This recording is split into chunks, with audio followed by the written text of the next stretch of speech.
we are, number 6 out of a projected 11 presentations. As you know, I'm sharing with you my ongoing consolidation of this work that I've been doing over the last 50 years or so. And I really appreciate you being on board and helping me bring these insights forward. It really is an adventure for me because I've encountered a lot of different mentors along the way, and it's really been quite a new step to start integrating all of these different views.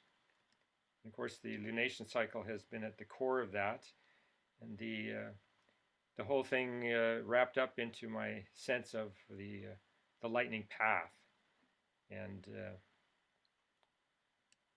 it's been a real adventure. This particular image, I'm hoping, consolidates the real basics of this practice, I'll call it, this lightning path practice. My inspiration for the work has come primarily through Dane Rudyard's teachings, and specifically his teachings around the lunation cycle. And that's his book, The Lunation Cycle, that came out, or at least I encountered in 1972. It was, I think, published in 72. And immediately inspired to start journaling to the phases of the moon. And I've been fairly consistent with that practice ever since, right up to the present day. And that practice was also informed by the works of Jose Arguelles, primarily, his book Mandala, The Transformative Vision, and Earth Ascending.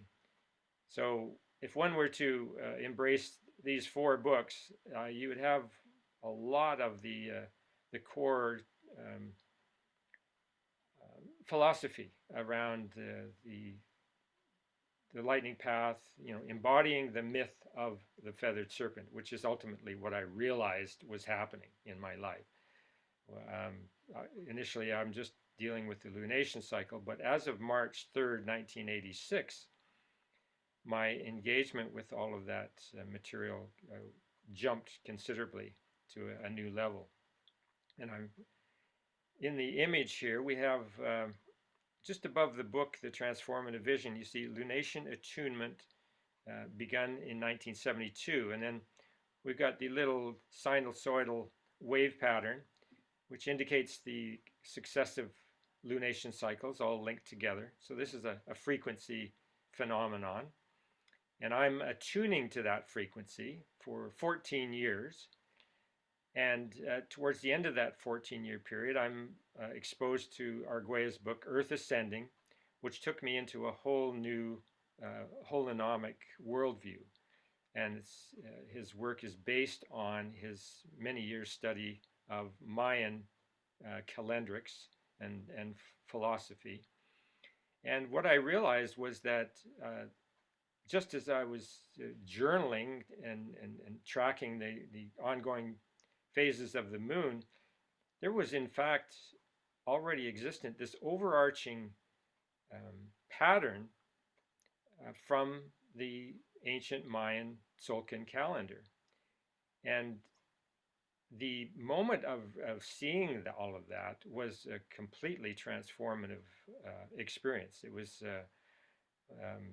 it was like the mothership arrived and beamed a huge beam of light down from my head to my toes, and I saw ahead. I saw that I was being given the opportunity to enter into a journey that if I was to take it step by step through the full gamut of symbolism of the Tzolk'in, it would take me 21 years. And so I had to make that decision.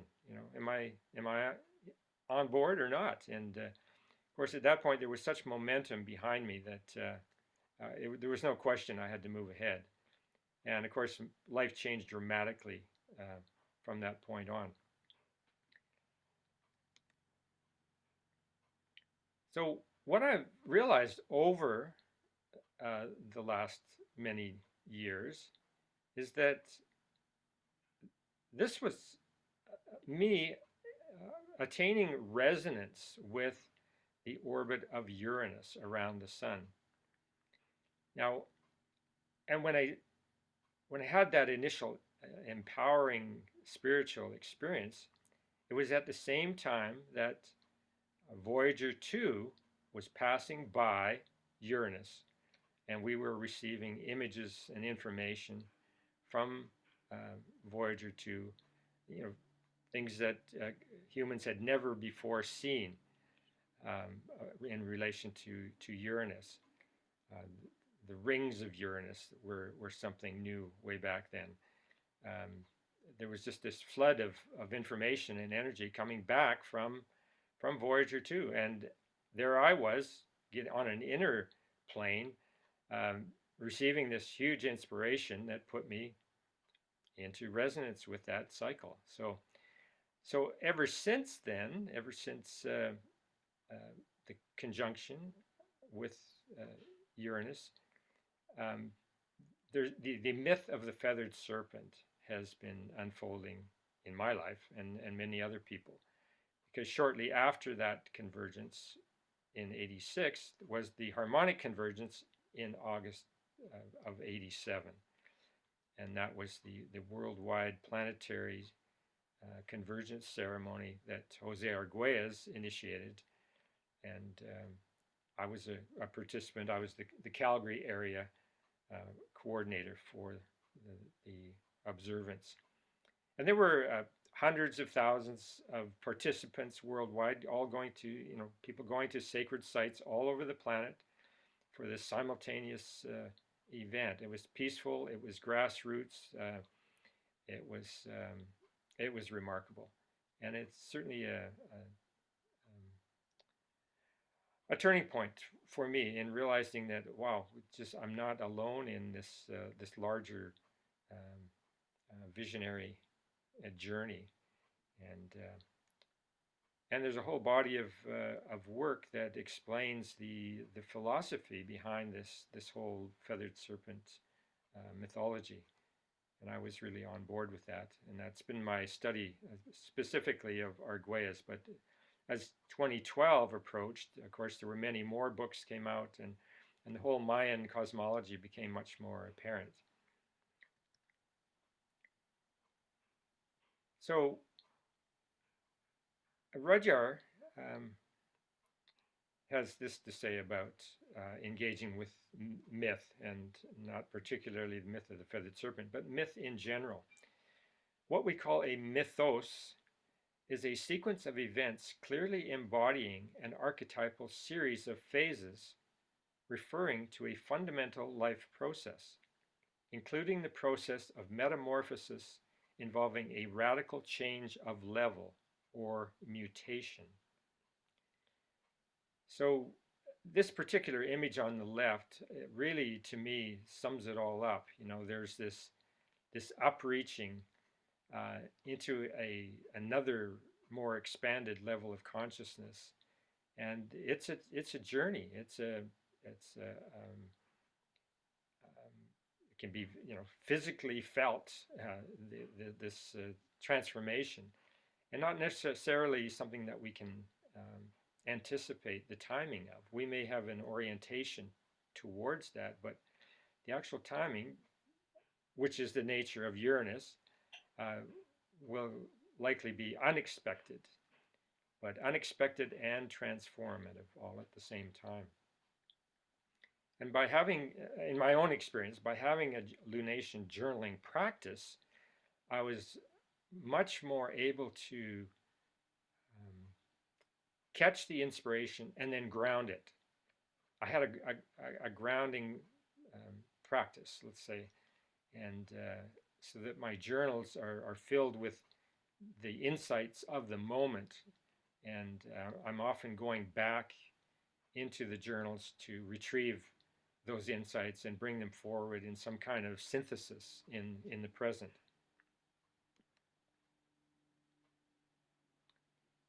The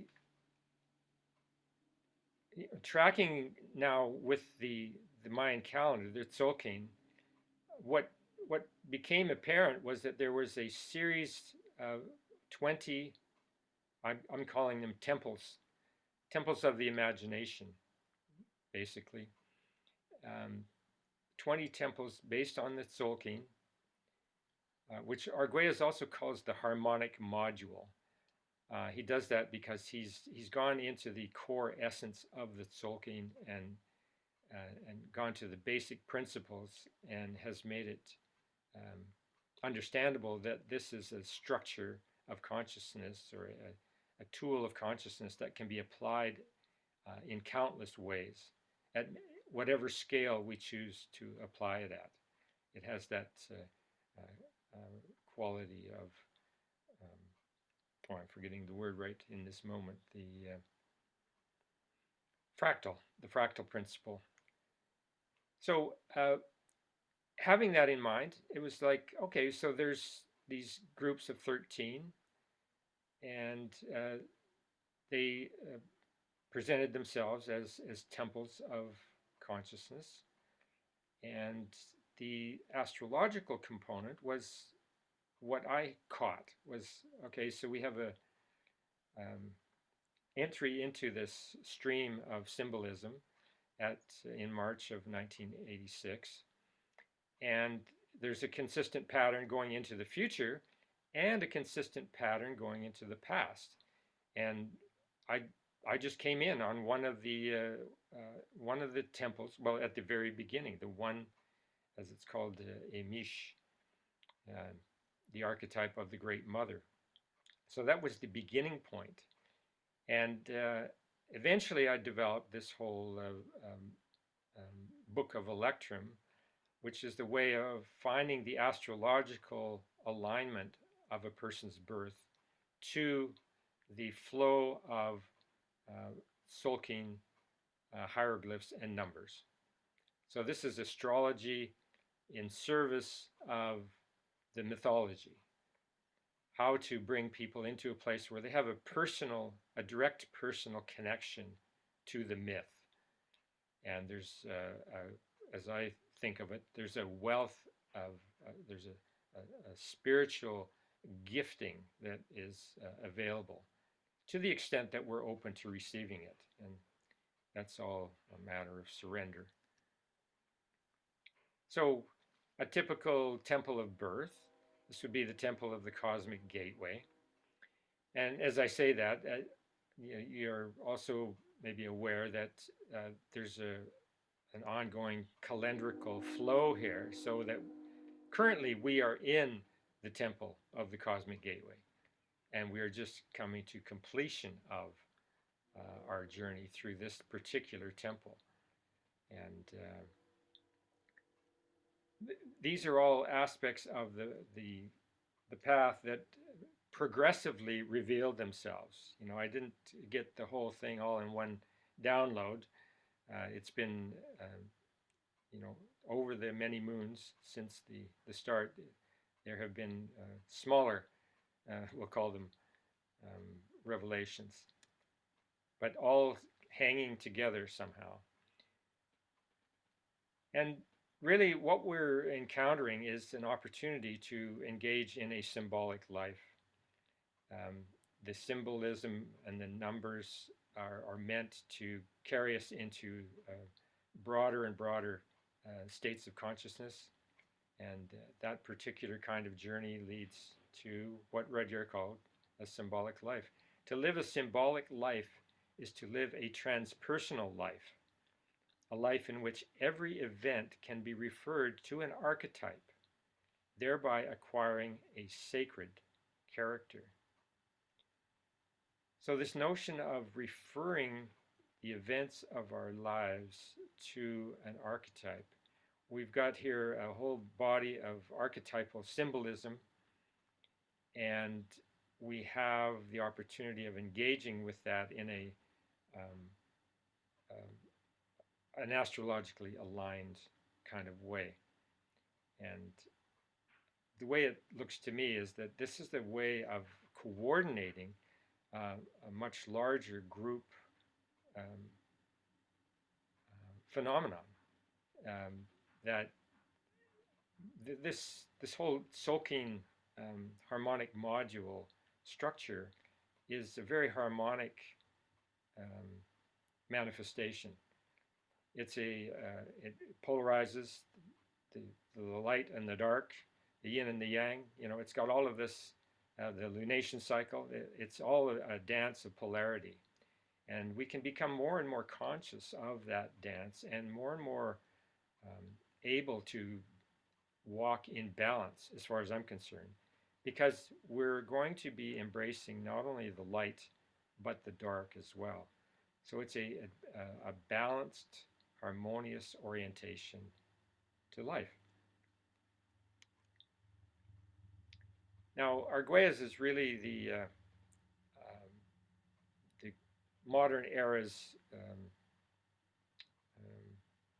well, he was honored as being by indigenous Maya elders as being the closer of the cycle. And this refers to the whole 2012 phenomenon, you know, that there was, or is even now, we've come to the end of a major cycle within the Mayan cosmology as of December 21st, 2012. And Jose was really the one who got that date out into the public awareness, and these two books in particular wrap it all up. It really gives you the complete overview of what this Tzolk'in phenomenon is about, what are its core principles, and so on. The book Earth Ascending especially is rich with illustrations of the concepts, and it's been really a feast of symbolism to engage with. Now, synchronicity plays a big part in this movement into a more expanded level of awareness. And through Arguelles, we learn about the Tzolk'in and its inner principles through his book Earth Ascending. And the one core element at the very center of this whole cosmological view is what he calls the binary triplet configuration. And now I shared this image last month, and here we have on the right the notion of the psi bank, and this is something that Arguelles brought forward, the notion of a repository, you know, that there is a layer out between the Van Allen belts. There's a layer of consciousness that contains basically the instructions, the schedule of evolution on the planet. And his notion is that we can plug into that realm, and we can plug in through resonant harmonics. And that's what's associated with his whole teachings around the numbers of the Mayan calendar and the glyphs. So we have this, at the core of that, the binary triplet configuration, which is part of the graphics here, but it's maybe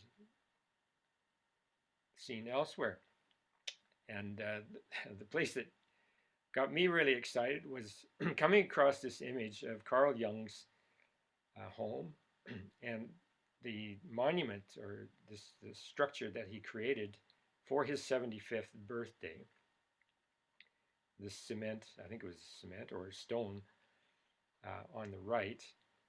And as you see above that, on the right is the image from one side of that monument. And to the left of that is one of the 20 hieroglyphs of the Mayan sacred calendar, the Tzolk'in, and it's called Etznab. And there's this obvious resonance between those two symbols. And that just made me really excited, because here is Carl Jung, who's 20 years older than Rudyard, I think, and um, he is not obviously aware of the Mayan calendar, but he's woven into his symbolism here um, this hieroglyph from the sacred calendar. So that to me was as I say or have it there, a synchronicity alert. So I've been pulling on this thread ever since, and this is a few months ago that I first came across it. Um, and I came across this quote from Rudyard about Jung. The whole trend of Jung's thought and practice of psychotherapy has been along the line of the integration of strong oppositions and basic conflicts. So, strong oppositions and basic conflicts. If we look into that image that he created, we have the sun on the left, the moon on the right, your fundamental opposition, and this whole mirroring of the left side, the right side. So this is very much in alignment with Rudyard or Arguelles' notion of the binary triplet configuration. So here we have it more exposed. And this is the model of the primal, as he calls it, holonomic topocosm, a model of elementary equilibrium of modes of vibrational frequency. So three different modes: the biopsychic, electromagnetic, and the gravitational. So this is the, Jose Arguelles, in his brilliant mind, accessing the very core essence of the Mayan Tzolk'in calendar and bringing it forward into the 21st century as really an opening into this much broader holistic consciousness domain, which really embraces resonance as a key principle. And there we have the binary triplet configuration in resonance with Jung's image. I mean, to me, that's just such a wonderful synchronicity. So while the electromagnetic field corresponds to the upper part of the binary triplet structure, and the gravitational field to the symmetrically reflected lower part, the biopsychic field, represented by man, corresponds to the dynamic zone of transformation, pivot of the crossover polarity mechanism. So there, imagine yourself being a manifestation of the binary triplet configuration. Just like the little guy on the right on Jung's edifice there, we have heaven above, the electromagnetic. We have earth below, the gravitational. And then we are centered in the biological, psychological realm. And so these three fields of resonance are what we see consolidated here. The nucleus or core of the model represents the living, evolving heart of any process brought about by the dynamic equilibrium of the three fields of resonance. So this is the binary triplet configuration, and I've only gotten into it more deeply myself because of the synchronicity with Jung's creation. So it really has brought Carl Jung more into my awareness and consideration, and I was happy to discover that he, and this has only been released, I think, since his death, is he created a book called the Red Book, which contains a host of paintings by him and a whole lot of incredible insights to go with. And it was a side of his work that was not made obvious until after his death. I'm not sure exactly why, but that's just how it played out. So when we look into the Book of Electrum to determine what Jung's temple of birth would be, uh, it turns out to be the temple of the cosmic gateway, which, as I indicated earlier, is the temple that we're passing through and coming to completion with uh, today. So again, this synchronicity factor is playing out here. He could have been born in any one of 20 temples, but it just happens that he was born in Temple of the Cosmic Gateway. Looking to the Mayan Oracle, which is really a great resource for all things understandable about the Mayan calendar, the Soul King. We have keywords for the Temple of the Cosmic Gateway: signals, signs, awakened attention, awareness, understanding, self-remembrance, divine guidance, God seed, cosmic communication. So these are keywords that may or may not really show up in any investigation of Jung's life. Knowing that he is, in case you don't already know, really the father of psychoanalysis, and the whole,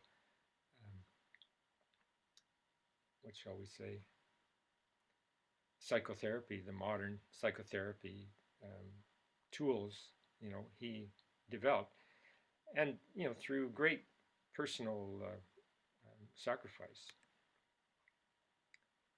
Now, as I was sharing with Steve earlier, I've over this last month consolidated a body of dates and glyphs so that it's easy to determine a person's new moon before birth. Now, this is a very significant factor astrologically, and here once again we're using this astrological feature to connect to a mythological orientation, and so we're able to, through the new moon before birth, determine further connectedness to the Soul King. So the new moon before birth, and here another quote from Dane Rudyard from the lunation cycle. Because in astrology any cycle is stamped with the root characteristics of its starting point, the new moon which preceded our birth becomes inevitably the key to the basic character of our inherent vitality. So this notion of the basic character of our inherent vitality, when we transfer that over to the symbolism of the Soul King, what we're able to attain with the new moon before birth is a sense of what this basic character is. What are some of the qualities associated with it from the Soul King? So each one of us has a particular new moon before birth. On the lightning path, the new moon prior to one's birth is a fundamental reference point. Whoops. Fundamental reference point integrating a vast mythological birthright made accessible through an intuitive reading of numbers and figures. So the whole language of astrology indicated on the right. These are the orbits in their respective durations around the sun, with the sun and the moon at the very core, at the very point. And I share the image on the left. This is from Copan in Honduras. And on a pilgrimage that I made to the sacred Mayan sites in that area, I came across this particular figure. And it, to me, felt so completely resonant with what we have on the image on the right. That there was this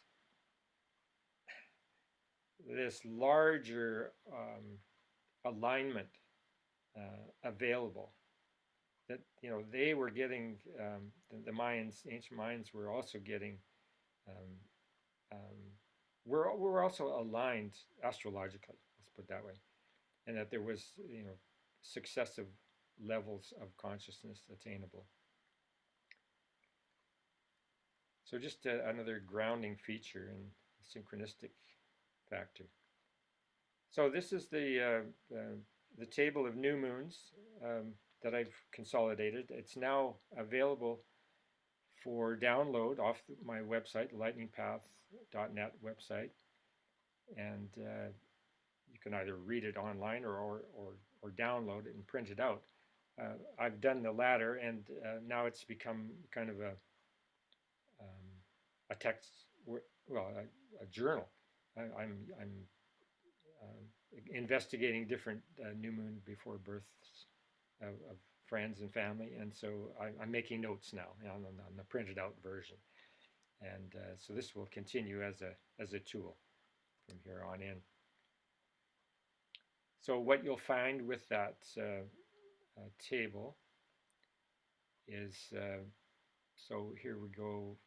What I did was go to the new moon before my 1988 experience, transcendent experience that kicked the whole thing off. So this is like the benchmark, my entry into that realm, and from that point I can map backwards into the, which I did back to 1932, and map forward, which I did, to 2032.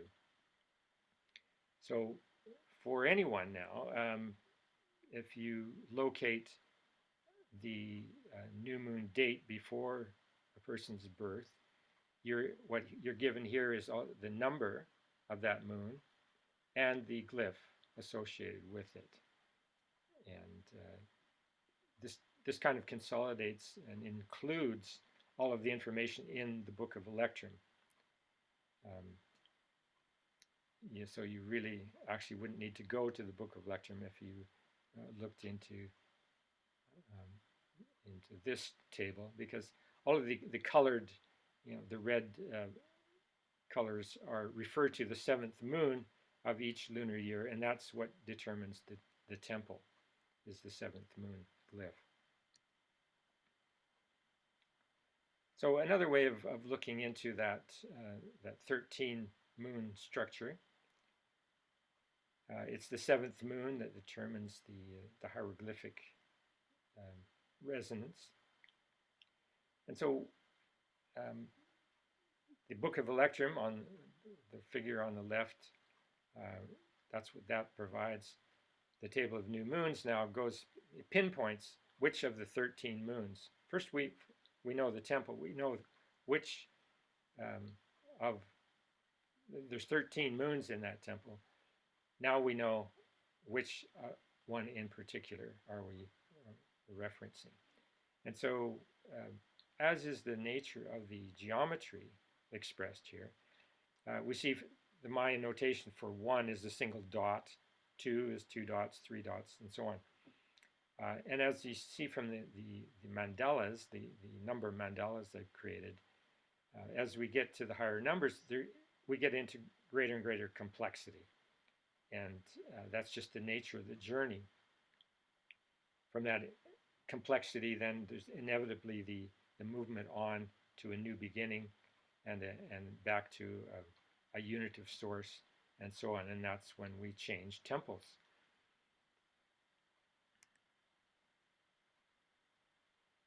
So currently, we're in 12 Ish, and as it turns out, once again, synchronistically, Carl Jung was born in the 12th moon of the lunar year that denotes the temple of the cosmic gateway.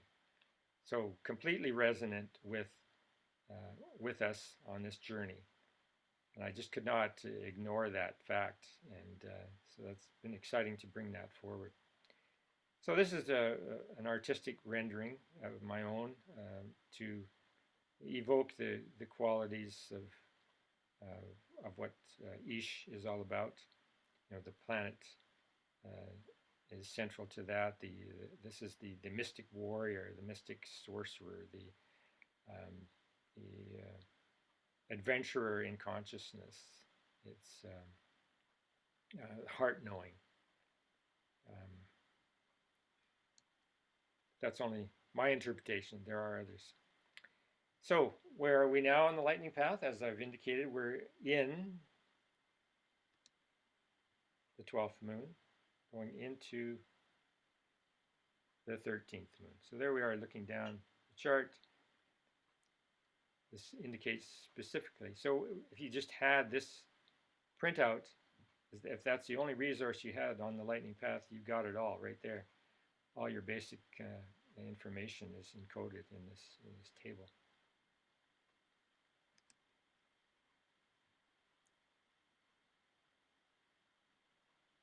So we're transiting from 12-ish to 13 men. This is our Janus moment.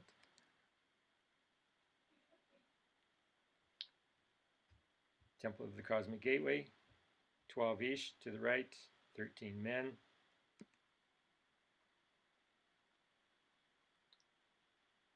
So 13, this is the culmination point for this stretch of the journey. We can expect universal movement, the wild card, unseen forces, unexpected change.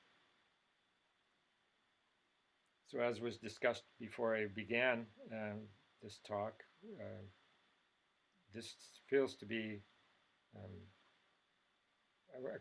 quite a transformative moment.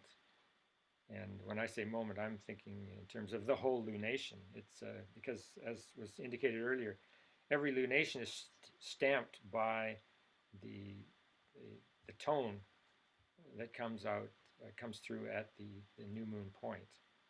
It's like the big gong is sounded at new moon, and it carries throughout the whole of the cycle. So men, qualities, hope, commitment, compassionate service, global consciousness, planetary mind, belief in yourself, dreams and visions. And this is an aspect of the Mayan Oracle book that I really like. It deals not only with the shadow, but the shadow transformation. So shadow wisdom for this particular glyph, being obsessed with service to others, being the rescuer, saving others, not being able to say no, loss of hope and meaning, feelings of futility. So if we're encountering those aspects of life, there's advice here on how to flip that. So we have the shadow transformation. Learn to temper service with nourishment and rest. Believe in yourself. Follow your own visions and dreams. Remember the purpose and commitment you have in the larger pattern.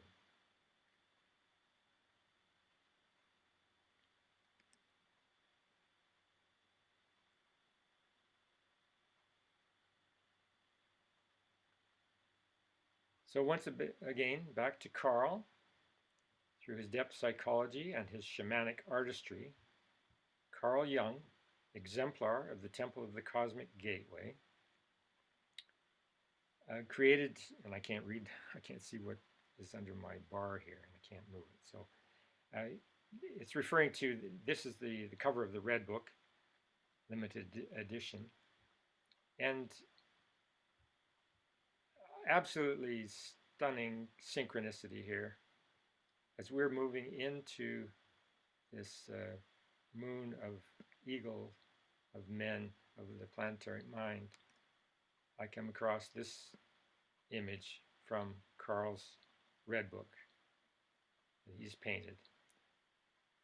And what she has to say this: a certain solitude and isolation are inescapable conditions of life for the well-being of oneself and of the other. Otherwise, one cannot sufficiently be oneself. A certain slowness of life, which is like a standstill, will be unavoidable. The uncertainty of such a life will most probably be its greatest burden. But still, I must unite the two conflicting powers of my soul and keep them together in a true marriage until the end of my life.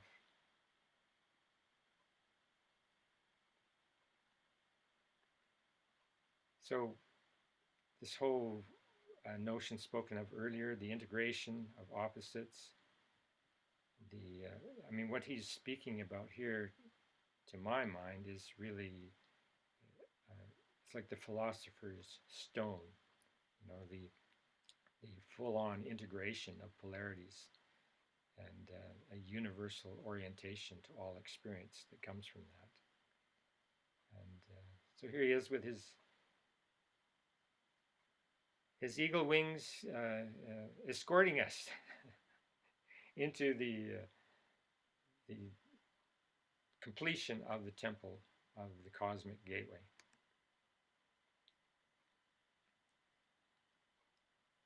One of Barbara's beautiful paintings, her depiction of hieroglyph men, the whole dolphin consciousness and the human dolphin interface, um, just so stunning and so evocative of the nature of this particular cosmic moment. Hope, commitment, compassionate service, global consciousness, dreams and visions, planetary mind, belief in oneself.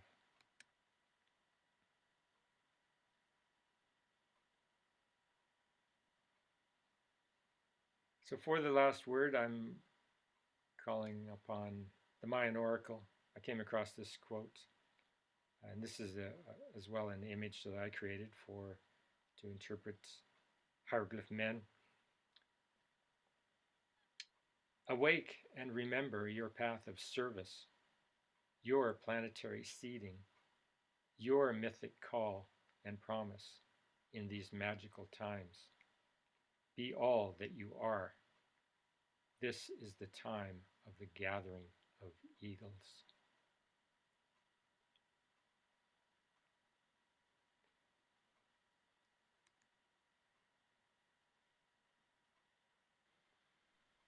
Wow,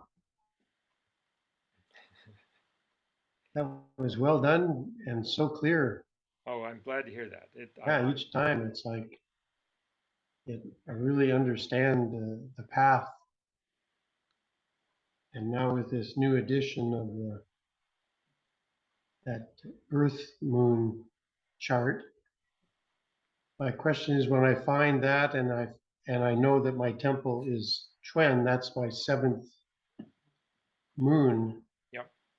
and then I see that pathway, how do I determine the other moons, like from 1 to 13? Where do I find those? I see the temple outline, and then I find that I'm in the temple of Chuen. Right. So that's my seventh moon, correct? Yep. That's the top. Yep. So with that, is everybody who's in Chuen has the same type of images Yes. from 1 to 13? Yep. So that's my question is how do I locate those? Well, if you locate your new moon before birth, Mm-hmm. then they're going to be on both sides of that in the chart. Oh, okay. Okay. It'll be in this new chart that Yeah. you created. Yeah. You just yeah, it'll become very apparent once you start working with the chart. Okay. Yeah. Good. Good. Yeah, the other thing when you're talking about the synchronicity Yeah. of Carl Jung and his stupa, that Yeah. concrete. Yeah. That's a good name for it. Yeah. I see the little man is carrying a briefcase, which seems like a psychologist has all his papers. He has the information. I go, oh, that's interesting. He's bringing the information along with him. Well, you know, as you say that, I'm seeing in my mind's eye the Sumerians. There's Hmm. these Sumerian figures with, and they have little baskets that they're carrying. Hmm. Similarly, you know, and it shows up in other traditions as well. This is an ongoing kind of research phenomenon that I've been into. So Bringing the information forward. yeah, it's like a consistent theme, you know, that there's these knowledge holders that come and they're, you know, from wherever, Hmm. and they come with gifts, you know, and they got these little pouches. So it's like it must be pretty concentrated. To fit in the briefcase. Fit in the briefcase. And then you read, who is it? The New View over Atlantis. Andrew Collins, I think it is, and he talks about the fact of it's all the ancient knowledge is coded into number and figure, you know, and when we really get into it, it all boils down, and like Arguelles, you know, boiling it down to some really basic fundamental principles that ultimately are can be shared pretty handily. You know?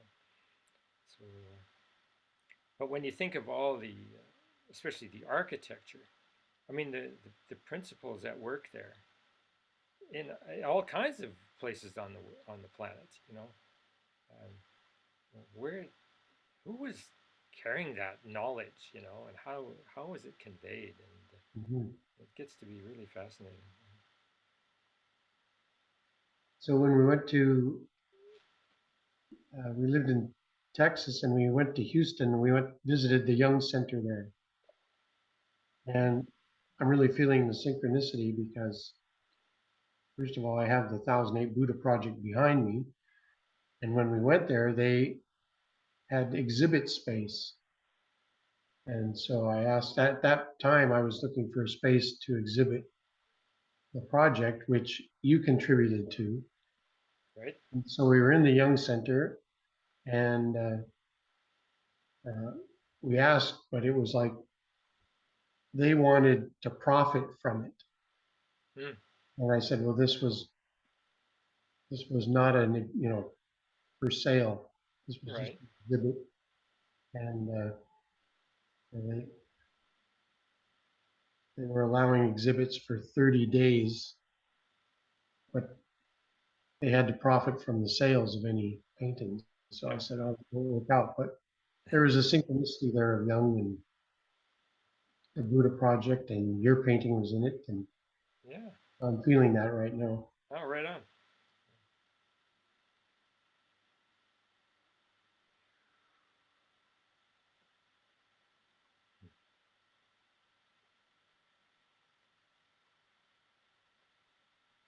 So I'm kind of mumbling for a moment here. So we go through the 1 to 13, and then that's the end of that cycle, correct? Yep. And then we start another cycle, and that each cycle has its own temple. Is that correct? Yeah. Well, there's the 1 to 13 is the temple. So yeah, there's Is the 13. temple. Okay. So then there, so we are ending one cycle now as we enter this 13th moon, right? Yes. So it's like, okay, that's the end of that cycle, and then we will be entering and so this is like an ending and a beginning, that overlap of Yep. transitions from, okay. Yeah. Absolutely. So that's why 13 is always the um well, endings are always all up in the air and you never know what's going on anyway, right? That clearing, a massive kind of clearing in my mind. Yeah. Okay. So in I I like numerology. I like numbers and I like numerology, but numerology only goes to 9, right? And Right. when I'm working with tarot, it's the same thing. We go from 9 and 10 starts over again. So unless I'm doing the major arcana, which will be the whole 22. So okay, so I can see the relationship then. I wanted to make that connection, so I knew where where I'm going with numbers. Okay. Yeah. All right. Cool. All right. This is amazing what you bring forward. It's uh by the end of your presentation, I'm going, oh, I'm a little overwhelmed with the information, but and it's also because my mind is going in 1,000 different directions. So, kudos and thank you for doing your consolidating and bringing all the stuff from different places together and putting it out. Finding those links and putting them together. I think it's so important at this time that we know all this knowledge that Earth and our previous has brought us. If we want to move on and heal, this is everything we need to know is already here. Mm-hmm. We just have to have it brought into our consciousness. And I think I believe that's what you're doing. So thank you very much. Well, thank you. I really appreciate that insight. Yeah. I think if you look into Rudyard's philosophical works, he talks about the seed man, seed woman. And he really calls for people to embrace that notion. And to be the seed person, you are undertaking that consolidation of essential teachings, basically. Looking into the past, that we're emerging out from, and just pulling forward into the present those things that are most essential. So really a quest for the consolidation of essence. Yes, that's the word, essence. Yeah. Okay. So on that theme of cycles with the temple, I see it seems like there's multiple cycles happening simultaneously. Yeah. So when you talked about Arguelles being that closer of the cycle,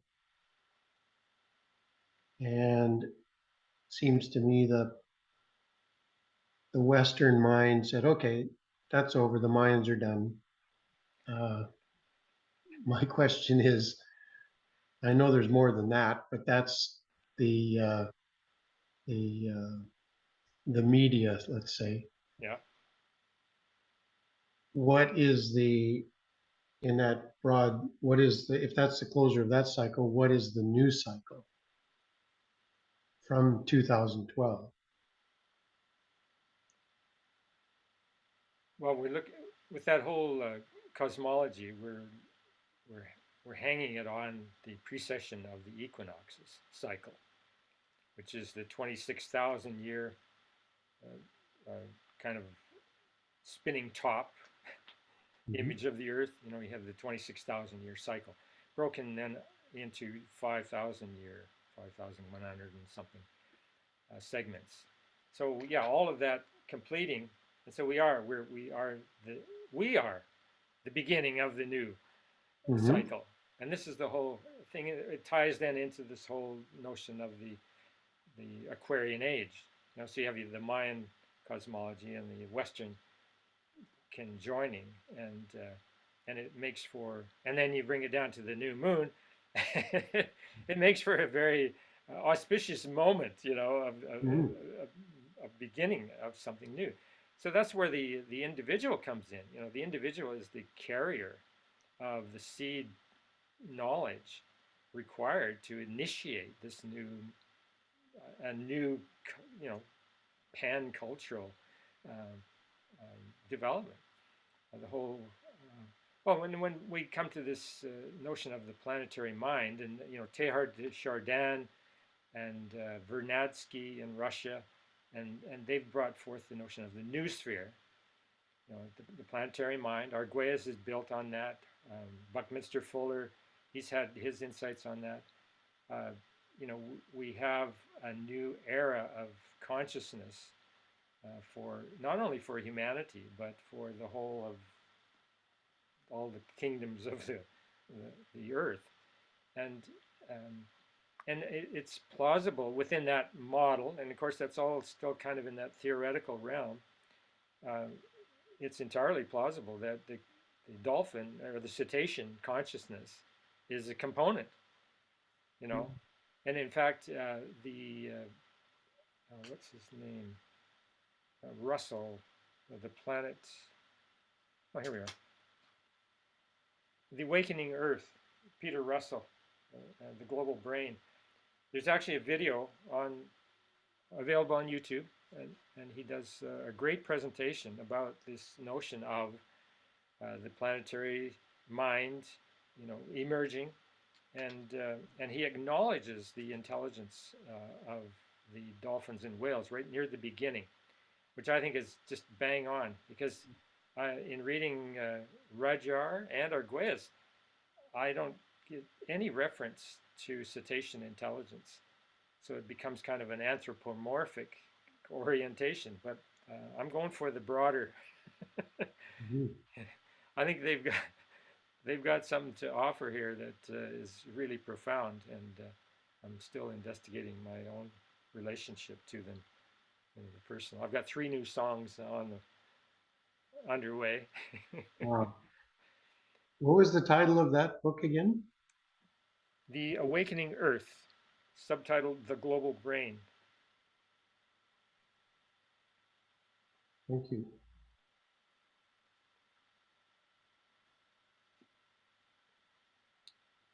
I'm very interested in the notion of the gathering of eagles as we head into this cycle. Do you guys have any thoughts on that? Do you feel any urge to merge? To gather as eagles somehow, some way? Other than what we're already doing, you know? Yeah, I feel I'm in it with my pod, because it's about this leadership of our own lives, and then taking that out as coaches out into the world. And I know we've been involved with Vipassana for 20 years. And as the Dalai Lama says, okay, we've been on the meditation Christians for 2,500 years. We need to take this compassion and kindness actually out into the world. Yeah. And so engage Buddhism. Right. And that's what I'm feeling, that with Vipassana, and it's so funny, it happening at COVID, it kind of shut down for a moment.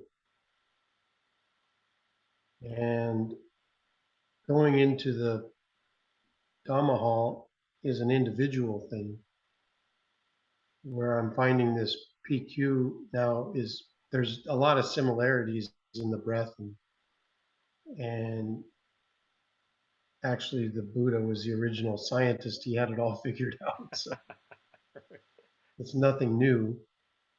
And it feels like this is a vehicle that can go out to reach more people that are maybe not able to spend 10 days in silence as a monk or a nun. Right. But they can have this and take that with them. So it's quite exciting that way. And so that's what I'm feeling. There's a gathering of eagles in this group. Nice. Yeah, awesome.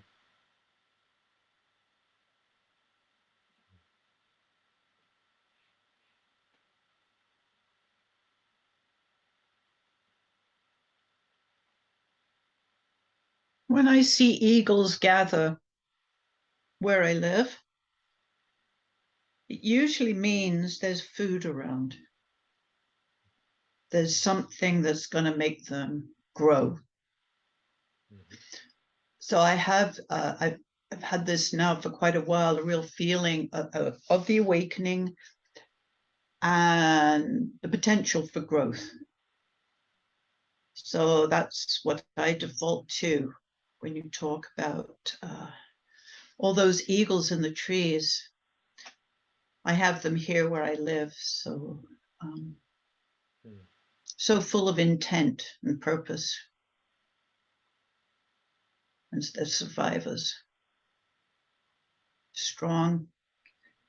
But watch out for those little crows, because they'll fly along behind and pull at their tail feathers. We see that all the time here. So you got to watch out for the crows. Yeah, yeah, that's great. Yeah. Hmm. And if eagle is serious, the crow is mischief. They're always up to something as I watch them. Yeah, they like to play, but sometimes I'm not sure about their playing. But certainly that's true. I guess when I think of eagles and when I see grandfather eagle, I thank grandfather for the blessing that he's bringing me, and also the affirmation that I'm doing what I need to be doing. I am on my path. When I'm driving and see an eagle, or I'm walking and see an eagle fly over, that's my interpretation of his presence, is that it's that affirmation going, yep, you're walking, yep, everything's okay. This is the blessing. And you are right about the food thing. That's true. They are found either, when there's a deer being killed on the side of the road, eagle is there, and anything like that. So yeah, I'd forgotten about the food aspect, and I guess, how do we have a gathering of eagles? I think as each one of us is walking along and expanding and growing our soul, I think each of us in our own way becomes an eagle, in the sense that we are contributing to helping Earth evolve or safe or whatever. And all our prayers goes to bringing positivity and healing to Mother Earth. And I guess I don't have the power to make anyone else change. Hard enough time some days making myself change. However, saying that, as I live my life true to who I am, as I just given it, then each of us and then I'm an example. If someone chooses to be aware or to watch or to ask, and that's all I can do is say, okay, I'll live my life the best I can every day and be as kind and courteous, and do my best, and at the same time be open to sharing if someone asks. So it's kind of like I live in a very very isolated place, and I live very isolated. So, with 4 homes and 6 people, you don't have a lot of opportunity to do sharing. So this online stuff, becomes my community. Yeah. And I really think that's I think as more people step forward and say, okay, I'm willing to share. Like your writing, it's beautiful to write your memoir and share that experience, and this group, and we all share what we can, and it helps each other. I think that's the best part of being individual eagles, because the more people that are drawn to this, the more we do it, I think that consciousness, we all raise that vibration that needed to go forward with a different view of life on Earth. So, and Earth herself will remember and feel the feel our love and praise, and and I like say that the dolphins share a large part, and they're always very important, but any animal consciousness is willing to share with us all kinds of wisdom when we're ready to learn from them and listen to them. Even the species that have already left Earth are still willing to share with us any learnings and advice of experiences. So I'll quit rambling now. Thank you. Thank you. Right on. Yeah, when Carrie mentioned the crows, I was thinking the same thing with the crows. And then it came to me, what are they doing actually? It seems like they're a bother. The word bother came up. I said, okay, well, maybe that's the shadow. In leadership, I can look at what bothers me. And it seems like I look at the eagle and I go, they don't seem bothered. They just keep going. They just keep flying. And this thing is bothering them, getting in their way. And it's like, huh, they just continue being the eagle. Right on.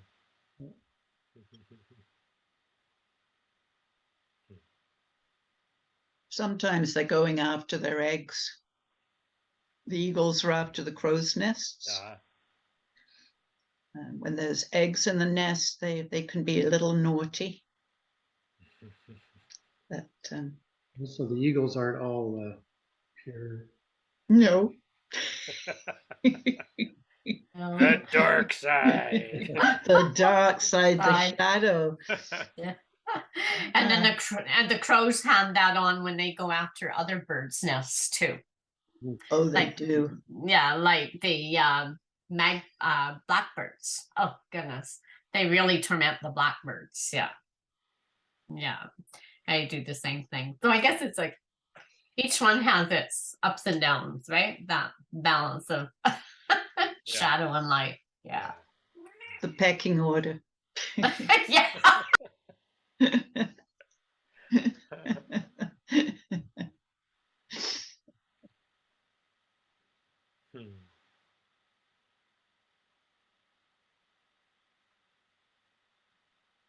I'm just going to ask you a question, just going off eagles. The journaling, Yeah. the lunation journal. Now, is that just keeping track, like a regular journal with attention to what the moon's doing? Yeah. So it's nothing. Is there anything that, because I think I'm going to do that. Well, I I'm mean, really that's your basic minimum, let's say. You know, is that attunement, and how much you pour into those journals, that's, you know, up to you, right. and can take many different forms. You do this? Yeah, I'm into 3-ring binders now, which works really well because a lot of times, well, for example, I do photocopies of if there's information that I want to have handy, you know, it's a photocopy. Well, then that easily goes into a 3-ring binder. You know, just punch it and boom, it's in, and it's all chronological. So I know where to go. Hey. I have on the Lightning Path website, there's a link to a downloadable template. You know, if that would be a place to start as well, is just to print out what I have there. It's got a cover page, and then it's got your new moon the first quarter of the moon, the second quarter. I think it's divided into eight components. So that's one way of, you know, the lunation information is readily apparent. And I've done mandalas that start at the new moon, and you know, and keep adding to it over the length of the time. That's really a fun process. But, I did a mandala somewhere in a sketchbook of all the different phases. That was, kill the phone here, Carrie. Anyway, I'm just going to mute my phone. oh, well, Carrie, I saw an image you did of the lunation cycle, and you had circles all the way around. And I thought that was brilliant because that's really what it's like. It's like there's this one sphere of consciousness, and then it gets transcended, you know, and there's this momentum to the process, and it's a very dynamic encounter, really. If you're, well, I think Steve, you probably know that by now. You've been journaling consciously. It's really the inner structure is something that's fascinating. And once you get on track with it, it's really quite remarkable what's actually going on all the time that we're not normally aware of. And of course, as I indicated, after 14 years of journaling, I'm all of a sudden I, I get a peek into the context, and that, well, this is going to be ongoing. I mean, it only gets bigger. So yeah, the journaling's definitely been a good practice in my experience. I'm always encouraging people to do it.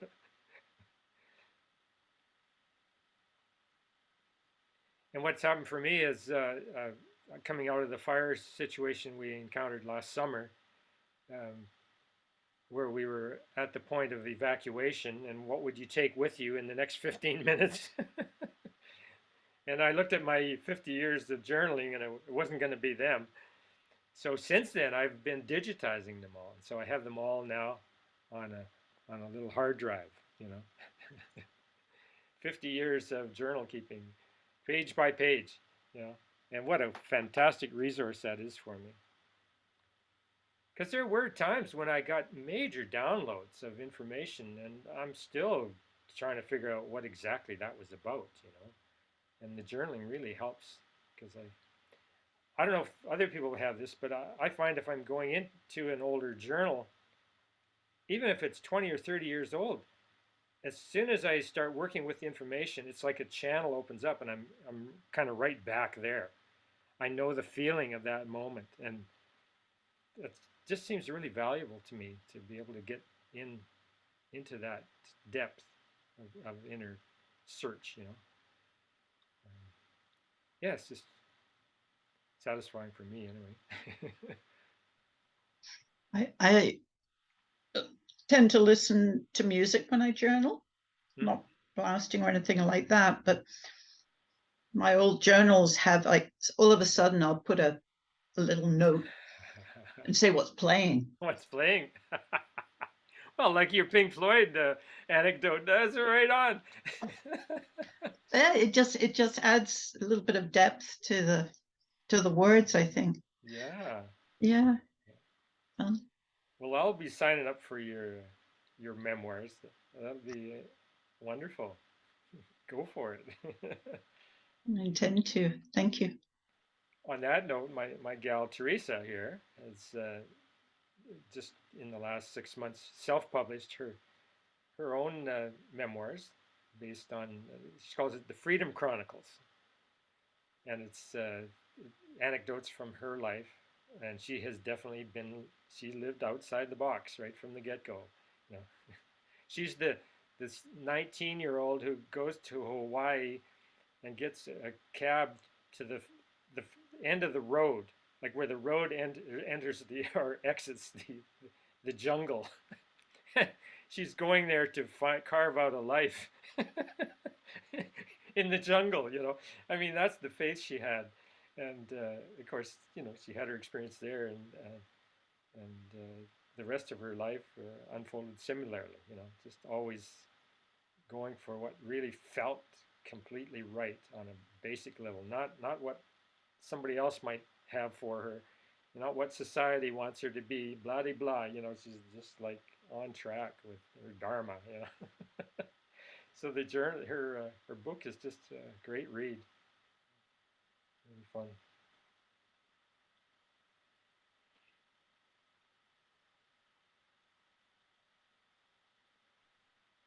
Yeah, I have mine 65% complete, but my purpose is to share it with my grandkids so they can.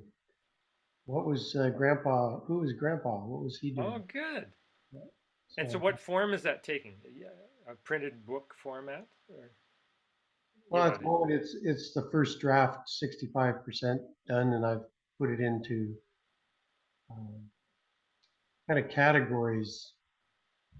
Like one one chapter would be called shirt stories. Shirt? Yeah, not short stories, but shirt stories. Shirt stories. And You trickster, you.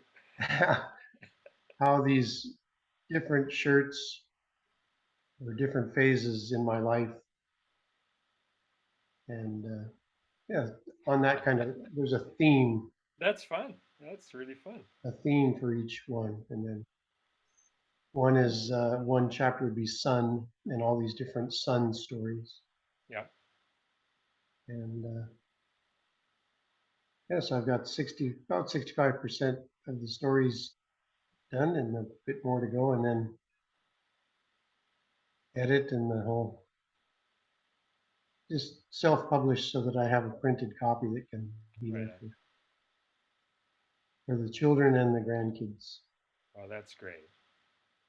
You say, who was that guy? Because for myself, I felt fortunate I was able to share, go back and share stories from my dad before he passed. In his final years, he shared a lot of stories that Right. gave me a whole different perspective of who I thought he was. Right.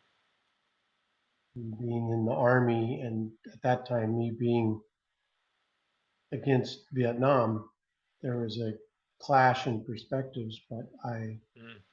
for example, was able to hear his reasoning to join the army because that was really the only other option to Right. get away from his stepmother off the farm.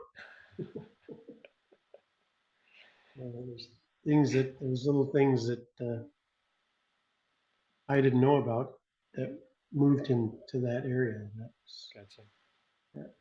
Wonderful.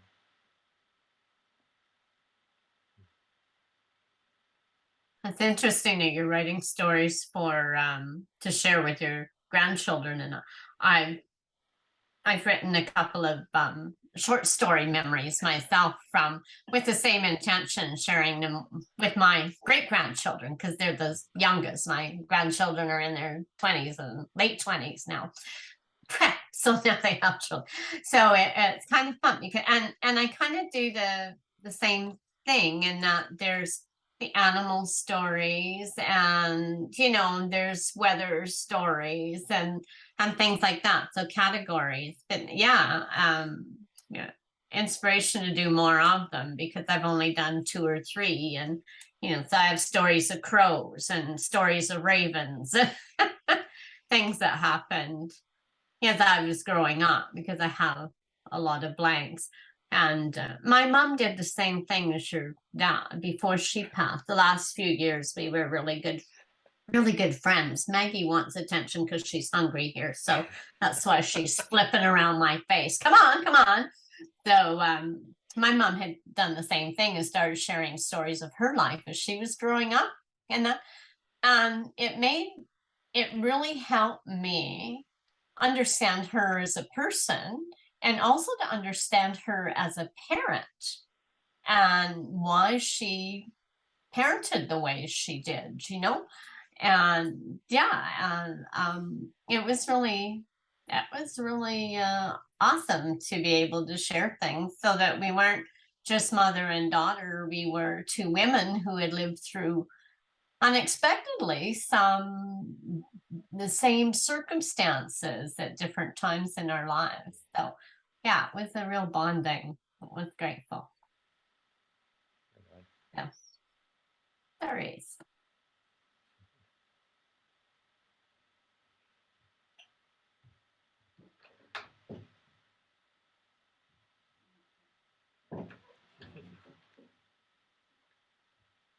Sophia, we haven't heard from you in a while. I was just thinking about the eagles, what you asked, gathering the eagles, and what came up for me that in the shamanic studies, they always compare the condor, like the big condor to the, that would be kind of the South American version of our North American version of eagle. Mm-hmm. And it's always comes to mind to me that this is the 2 birds which fly the highest, Mm-hmm. and they have the big perspective, like seeing the bigger vision, seeing the bigger picture, and I am really feeling with your presentation that we are moving into this new consciousness where I feel that we have a chance with the eagle view saying, oh yeah, so this is what coming, a bigger picture, and we can use different words: loving kindness, compassion, caring, cooperation versus competition, so it's all of different different manifestation of this new consciousness of the Aquarian age. And it just kind of, when you talked about the eagle, I thought, yeah, that's what feels to me that in these different groups and events like our, like there is 5 of us, and there is many other groups and events and situation where I really really feel that the global consciousness really moving through these, some people call it that we are moving through kind of a birth canal. And it just feels like that kind of bringing together this opposition, how you presenting it in your presentation, that the opposite energies. And of course, we always bring in this alignment of the heaven and earth, like that yin yang Chinese medicine alignment. So it is just looking at your presentation, I felt that I said, yeah, it all comes together. It doesn't matter if you look at Mayan or ancient other wisdom traditions, the Veda or the Chinese medicine or the Tao, or I feel, of course, always excited about Carl Jung, because I think he was a master of alchemy in our latest century, and I feel very excited when I see him and how he was really tuned in to this consciousness movement, and how what we today experiencing changes in psychology and the science of psychology, and just actually psychology exists, and people actually can say to do some trauma work. Like 100 years ago, there was no such a thing as people can do trauma work, So I always celebrate Carl Jung when we talk about him, because I know Freud was okay, but Freud had different ideas, So I cherish Carl, and of course I cherish him because his transformation was supported by art and the mandalas. And plus, like he really seeked out the knowledge through the mandalas, and he pursued it for himself. And the book, the red book, is just phenomenal art, a piece of art. And then he brought the mandalas to his clients. Like he was really a revolutionary person. So yeah, so thank you for really bringing it together. Every time I look at your presentation, I just say, yes, yes, yes. So thank you, thank you, thank Oh, you. my pleasure. Thank you. That's wonderful. Wonderful. Yeah, the Red Book is just such a feast of imagery, just powerful. And to imagine, I mean, he carried on a practice at the same time. He had family to deal with, all of that. I mean, just hard to imagine how he could keep it all together. Yeah, I think he spent a lot of quiet time, like I have read about his life, and he did, how he had a practice, and he had the mandalas, and he had the children and the wife, and the whole society. But apart from that, I think a lot of time in meditation. So that really, really kept him grounded and bringing new ideas in. So yeah, he was a real alchemist. Yeah. So yeah. For sure. Thank you. Yeah. Thank I you. think he had it compartmentalized in his briefcase. Well, I love the photos of him in his office, which was so Hmm. much the center of his whole world. I think I have the same sense here. Like my office is really. I mean, this is where I spend most of my time. I like the lighting. Yeah, that's new. With winter coming on, I've found in the past that doing lighting adjustments has been really favorable. I think one of the best decisions I ever made was putting under counter lighting in our kitchen. It's like, oh my God, compared to what it was before, single bulb up there on top or whatever. And now we got this whole under under strata that's lit up. And so I thought, oh, this room is really waiting for that. All the molding up there was just it's like a no-brainer. And it's all on. I can change the colors. Oh, nice. Isn't that a blast? Yeah, beautiful. And we started putting lights on which are solar powered, out on some of the fruit trees in the backyard, and it's just great.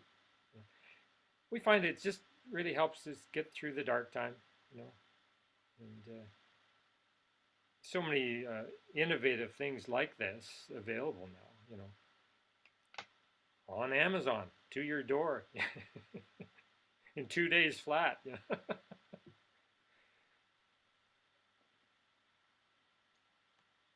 Yeah, the light. Mhm.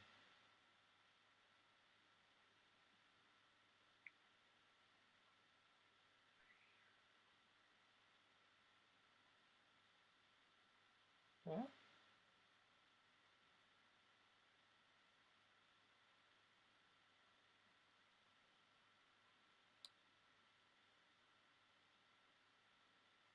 nobody has asked the question, so what's the next temple? And it would be the temple of the breath of spirit. Oh, So just keep that in mind as we. And we'll be that's for this new moon. for the next new moon. Mhm.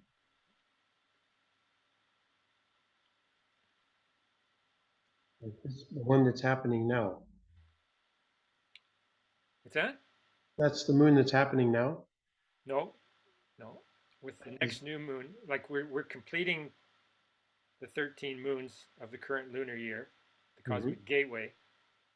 With the next new moon, not today, but next month. Oh, next month. Yeah, we go to the first moon of the temple of the breath of spirit, Oh, okay. That's which is actually Arguella's temple of birth. So, oh, okay. I was imagining earlier today that okay, so I've done a lot of.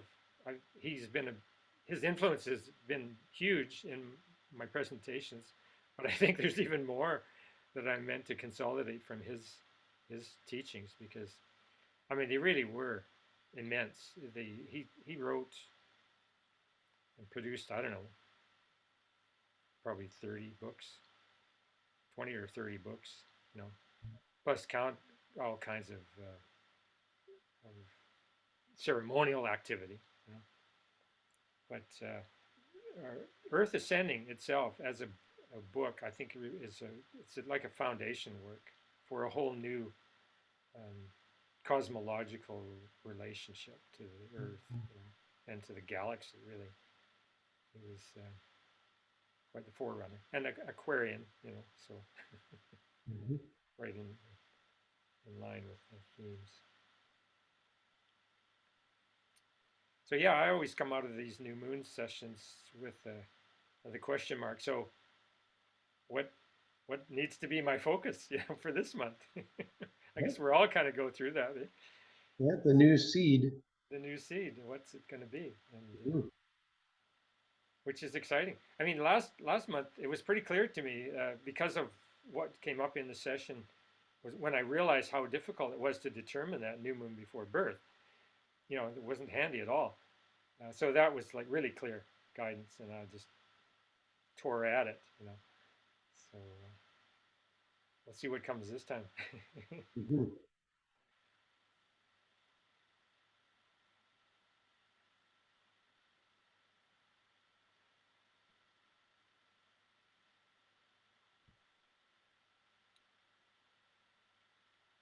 So I don't have anything more on feeling inspired to share. So how are you guys? Are we? Yeah. We're I getting near feel the end here. I feel complete. Yeah, I'm happy. Yeah. Good. Good. Well, thank you so much for joining in. I love this pod. Mhm. Yeah. Well, thank you. Thank you. Thank you very much. Yeah. My Yeah. pleasure. Okay, guys. Yep. Okay. Thank you. See you Thank next you. month. Yeah. Yeah. Have a See you great next time. month. Bye. Yeah. Yeah. Love Bye. you. Take care. Bye. Bye. Bye. Bye. Yeah.